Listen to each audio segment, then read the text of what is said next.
Okay, let's have a look at adding some graphic backgrounds. You do not have to do it this way. You do not have to make it look this way.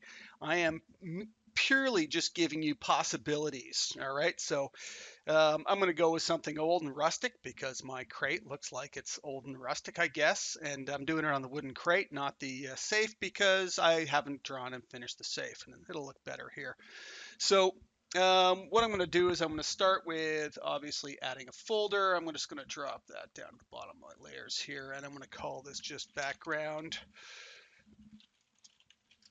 so that I've got a folder to work within. And then I'm going to start with some sort of textures and stuff again. So the final interwebs, I've gone and looked for some paper in this case. I want some brown papers. Sort of textures, look for whatever you want, whatever you think will enhance the look and feel of what you're going for. But I found this one here. So it's pretty big. It's 1920 by 1080. It's not big enough because we've got a 4000 image across. So I don't want to stretch this to 4000 because it'll just get blurry and ugly. And the size of the paper texture will get really big and it'll just start not looking good. So I'm just going to go and say copy image back over to my Photoshop file, and I'm going to go ahead and paste it with Control V. Now, what I'm going to do is just hide off all the other layers in this case, and just stash them away so I can see what I'm working on here. V on the keyboard to get to your I think they call it the move tool again. Yeah, and I'm going to make sure my snap is on. So under View, Snap, and it's just turned on to snapping. Now I can probably go a little bigger than this. Control T, and maybe I'll take it up like that halfway, and it's probably pretty good there.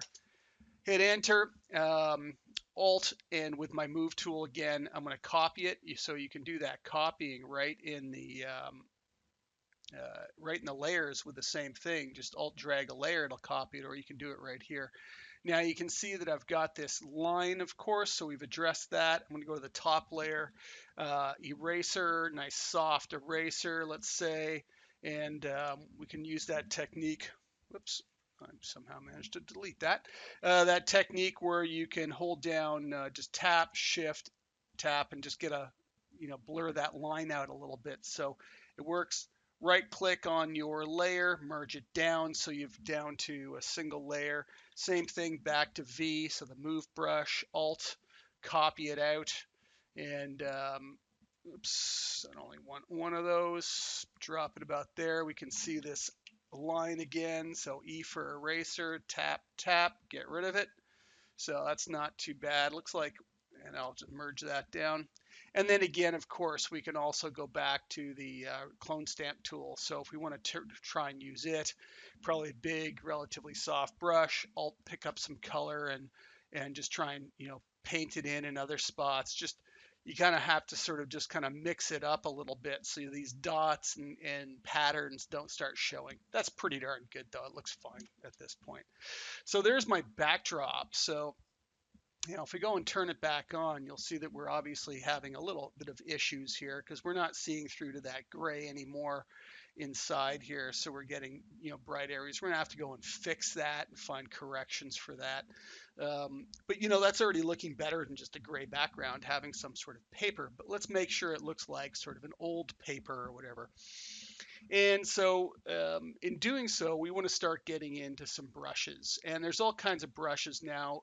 In Blackboard, you can go down, there's a link to a pile of all the brushes for Photoshop. Not even all of them, just some of them, but there's pages and pages of brushes you can go download. Once you're into your brush settings, you can just click on this little icon and you can go ahead and import brushes. So once you've downloaded from the internet, you just import them here and it'll drop them in here and you'll end up with all these brush sets. So I've got my brush set. My brush set is mostly just stolen brushes out of other people's brush sets. So you can move them around and copy and paste them into your own and then save it out as a brush set. So you've got your own. I do that. I just mostly steal other people's, but I've got some specific things I like using myself along the way.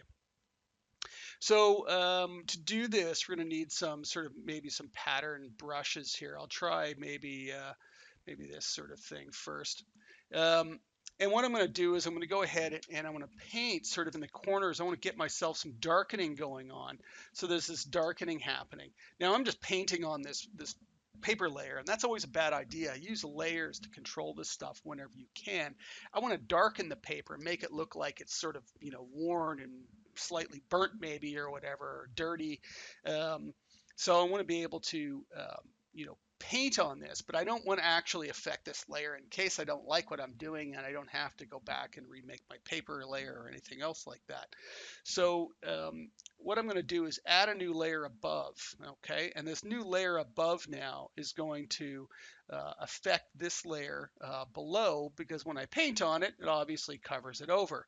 But what I can do is change how it's going to blend on one to the other. So I can say multiply. So any values I paint, so if I paint black into this layer, it's going to multiply into that layer below, change the opacity of it, and you can see we can change the amount that it's overlaying on top. So not, rocket science. It's pretty straightforward so far. Let's see if we can find a decent brush for doing some of this. Maybe get, let's see what this gets us. This could be kind of a little too dotty, maybe a little too small. Yeah, it spreads too much. It's little diamonds that jump all over the place. Maybe I need to go down to one of my ones that I've downloaded off the internet. This might work. Give us some patterny sort of color. It looks good. So I'm going to pick up some of the dark browns when I do this. So I'm just going to go hold Alt and just pick a color, and it'll get me one of those darker value browns that I'm going to multiply on top. And let's also reduce the opacity of the brush. Let's also make sure that the weight is on for it too, so that the brush weight will affect the density of the brush. So I'm going to go to my brush settings or over here, and transfer is on and pen pressure is on. So it means light presses will get me light, hard presses will get me dark, exactly what we're looking for. But I also want to decrease my opacity. Now you can do it up top here, but your hotkeys are 1, 2, 3, 4, 5, 6, 7, 8, 9, and 0. 0 being 100%, 1 being 10%. So it's kind of the easiest way to go about doing it. And I'm going to use a pretty big brush, and I'm just going to start by layering up some sort of, color discoloration in areas. So I can use now just the weight of the brush and the, um, the amount that I paint over an area to make it more or less dark. The layer is still at 100%, so even if I get the whole thing a little too dark now, I can take the layer down at any point in time I want. And again, maybe even a really big brush just so I can paint light, maybe even behind the item a bit. And you can see the brush head. I don't know if you can see it changing angles as I tap. So it's actually set up to change angles, which is probably under the shape dynamics. The angle jitter has been turned up. So as I paint, it creates this complete mess of a brush, which is perfect for doing all kinds of painting stuff. So I can add, dirt wherever I want here. And what's nice is because this is a, right now a multiply layer, we could actually go down and run our mouse down all the different options, and we could see that we've got totally different looks and feel. That may actually, the overlay looks kind of cool. I'm going to go to overlay. That looks actually kind of nice. It looks more sort of old papery burnt. So this is the advantage of working in layers and knowing some of your tools, is you can experiment with things really fast. That actually looks really nice. I like that. It's got that old paper feel. So that's looking kind of cool. Let's damage the edges of the paper as well now. So we have the paper here, and we have our layer mask, bottom right-hand corner, if you see my mouse here. So you can do it from the menu up top or right here and click, and it'll create the white. We've done this before. If you control click, I think it's control or alt click, it'll come up black, so it'll hide it completely, and we can do the reveal. I'm just going to put it in white to start with. Now we want a brush that's got a broken edge to it. And there's all kinds of cool ones that you can use for this. I used to use one that was built into Photoshop years ago that was maple leaves that scattered all over the place. And that was really cool because it had these nice sharp corners. So you can go and get one of those too. I'm trying to find something that might be similar. I don't see anything offhand, but one of the ones I constantly use, believe it or not, is this. It's actually just squares. So it's just a bunch of squares and they're randomizing in the angle of them. I'm going to take the opacity all the way up. And you can see I'm basically using it as an eraser with a hard edge. So I'm also going to go and take the transfer dynamics off so it doesn't blend out. So I get a full sort of, brush weight all the time. So I get complete chipping happening with my brush. Now, the other thing we're going to want to do is change this background color into something really dark. So I might go and take one of my colors here. And I think I have to go to that. There we go, maybe one of those. See what happens. So Alt Delete will paste the foreground. And you can see I've got this dark red I can paint through to in my mask layer. So I can use that as this, come on, there we go. And again, I'm gonna go really large. And you can see it chips away at it. It just gives this broken edge. So you can find brushes that'll give you this broken edge feel. You can use your opacity if you want, but so it kind of just sort of feels a little softer, but you're just kind of using your brush weight to get to that. I'm not sure about this background color. I think I'm going to take it down darker. Alt Delete again. Yeah, that probably looks a bit better. Back to my mask layer and go ahead and think about sort of just doing some damage to the edges of the paper. And again, depending on the type of brush you use and whatever, will get you sort of different feel to it if you're doing this sort of thing. Again, you guys don't have to do old paper. This isn't what I'm telling you have to do. I'm telling you these are techniques for working, okay? So I probably could use something a bit better. I loved that maple leaf one. It was an awesome brush.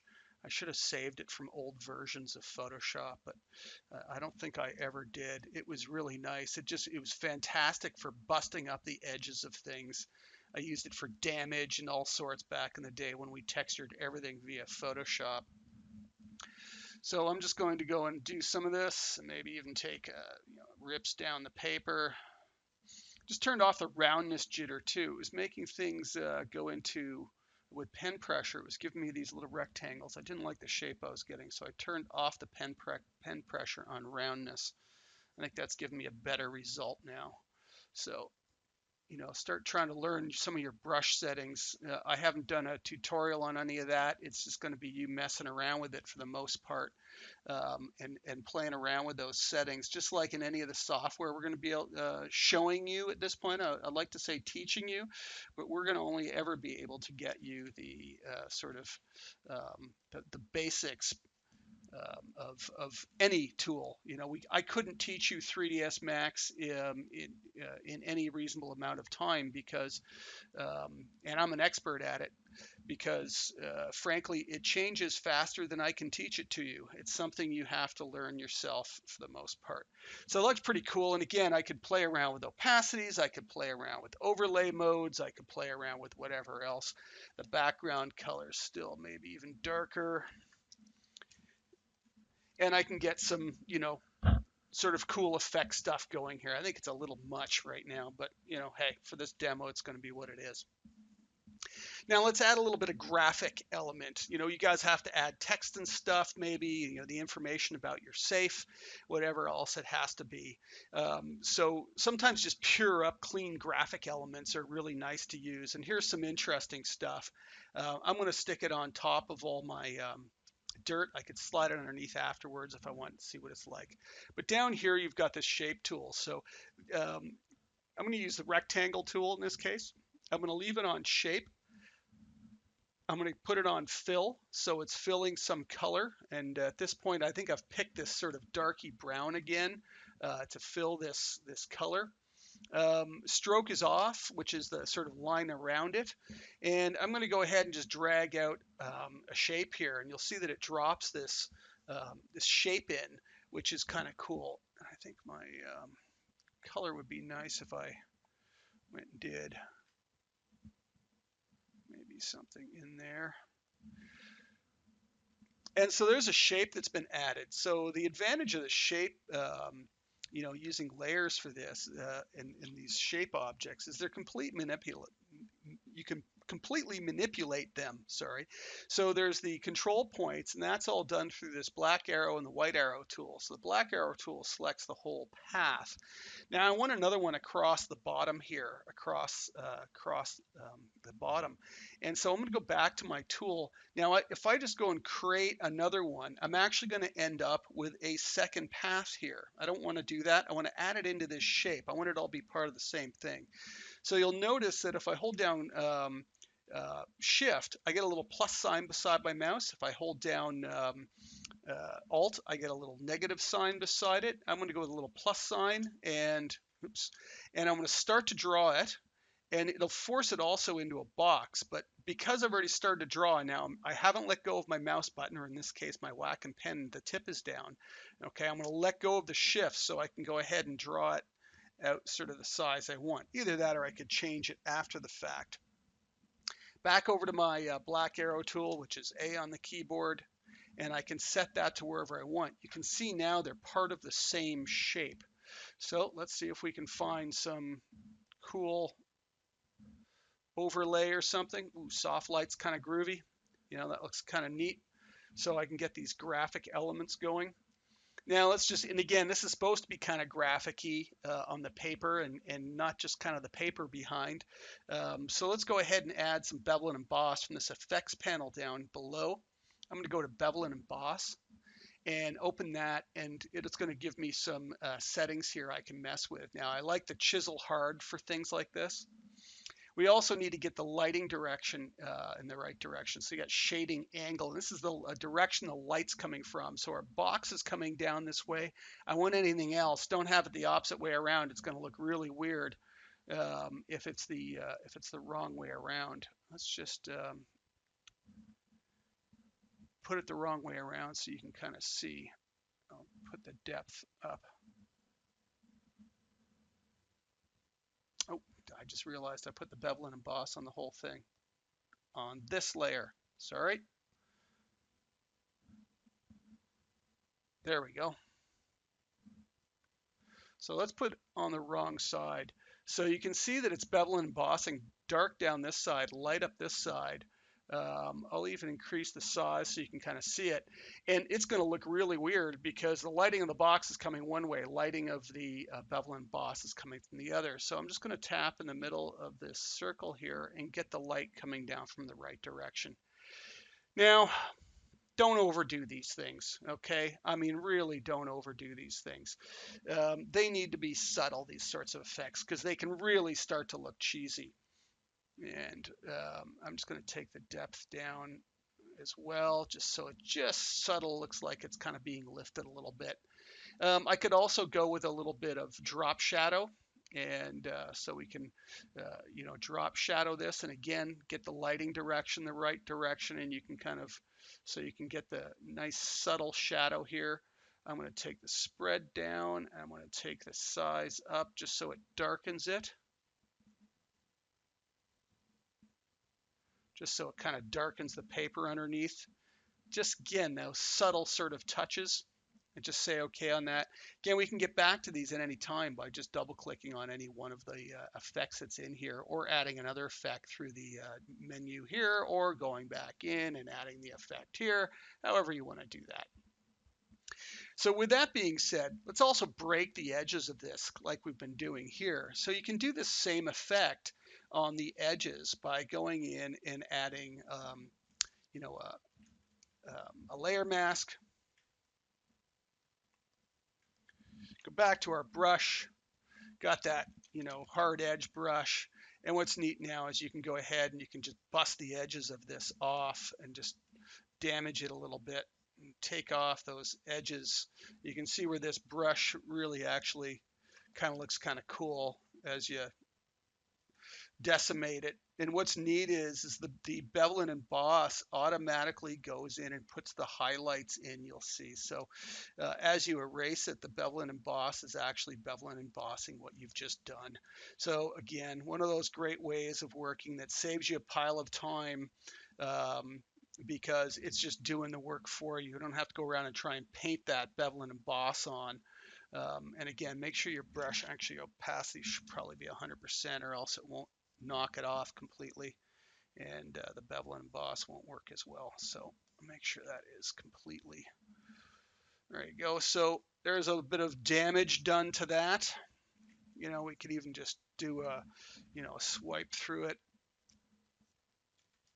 and let's go and make sure that the transfer shape dynamics, it is on